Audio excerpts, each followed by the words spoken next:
Hi again, it's Jen Josie from Envisage Executive Coaching, and in this video I want us to look at how we develop the skill of decision making. Now, you think, why would I want to do that? I already know how to make decisions. But do we actually understand what we're doing when we're making decisions?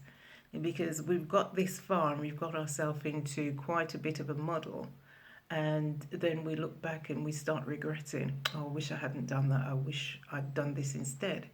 So it's worth looking at how we make decisions. Now, the reason we want to do this as well is once we've identified what we want to do with money, and once we've developed an understanding of the values that we want, so that our intuition now focuses on those things that we value, we now need to know how to make decisions about implementing whatever is coming into our path, the things that we choose, that is.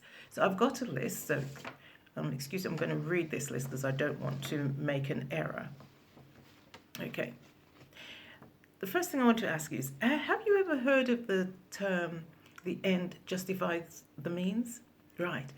In this instance, we're not going to be Machiavellian and selfish, but we're going to do exactly what it takes to get to the best decision that we need. When we say the end justifies the means, now we're going to look at the end of the situation and then work our way to the beginning to understand the means that we're going to use to create a decision that's going to work on our behalf. Okay, so the first question is, what is the decision about? And what is the truth of that thing? So sometimes we make decisions not because they're going to be beneficial, but we're making them because we might be spiteful. I'm looking at the negative side first. We may feel jealous of someone. That's the worst reason to make a decision, because jealousy is so destructive.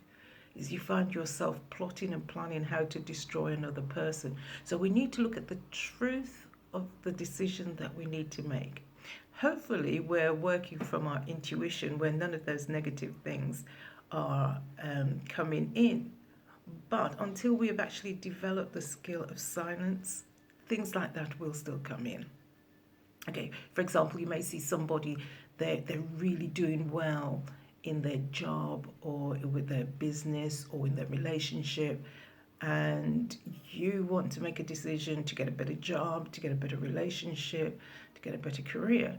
But instead of making it from the position that I would like to do this, and this is the reason why, we look at, well, if that person is doing it, why can't I? We don't want to do the latter. So after we've looked at it, we want to look at we've looked at the truth of the matter and the decision we need to make. Then we need to look at who is going to benefit.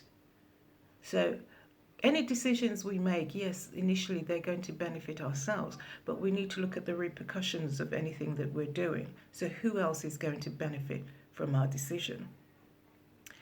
Then we will look at what is needed. What do we need out of that decision? So when we look at the outcome, does it mirror our expectations? Have we fallen short of our expectations because we didn't want to identify what we really needed, and we just went along and identified, well, something that would fit. And then when it came about, we were very dissatisfied. So we need to look at, what do we really need? What is really needed in this situation? After that, we want to look at the priorities. So we've looked at our needs. Now we're going to prioritize those needs.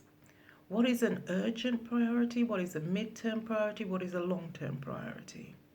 And you'll start to see a picture building up as you're going along.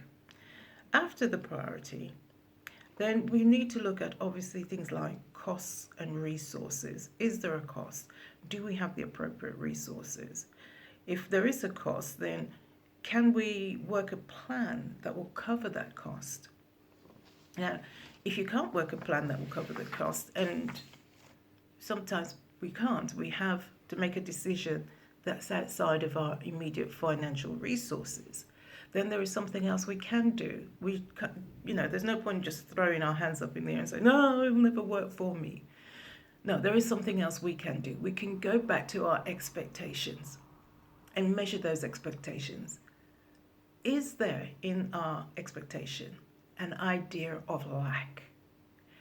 If there is an idea that we lack something or we can never achieve that thing, we need to address that at this point. There is no point moving forward with this decision. We need to address that at this point. Now, when we can then determine within ourselves what the lack is about, is it that I feel I can't produce that resource right now?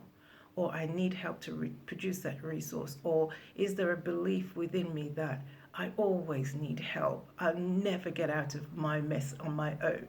We need to look at that and examine it.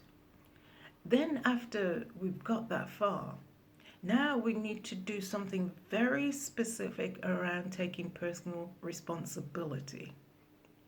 Okay? And it starts with us, and it starts in our imagination, with our belief system. Can I see myself now achieving the goal?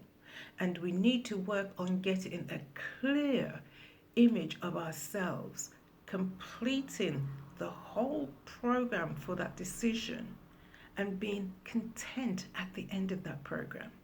Because if there's any belief that remains around, I'll never achieve it, it doesn't ever happen to me, good luck only falls on other people, we're not going to achieve that decision. Now, it's even worse if it's a financial one and there are demands constantly coming in asking for money, for us to say, oh, I'm going to sit down and I'm going to work on my inner belief system. It seems nonsense, but believe me, it works. We all occupy states of being. And if a state of being talks about lack, that is all that's going to occur in our lives, because we'll never see opportunities when they're standing in our face. Okay, so in your journals, I'd like you to start doing this exercise. So the first question, what is the decision? Second, what is the truth about the decision? Third, what is needed? Fourth, who's going to benefit? Fifth, what is necessary? Sixth, what are the priorities? 7, is there a cost? 8, can we work a plan to cover the cost? 9, I'm working with uncertainty. Let me examine my beliefs. Okay, I hope that's helped. And the next time we speak, I'm going to speak about how we can manifest some of the things that we want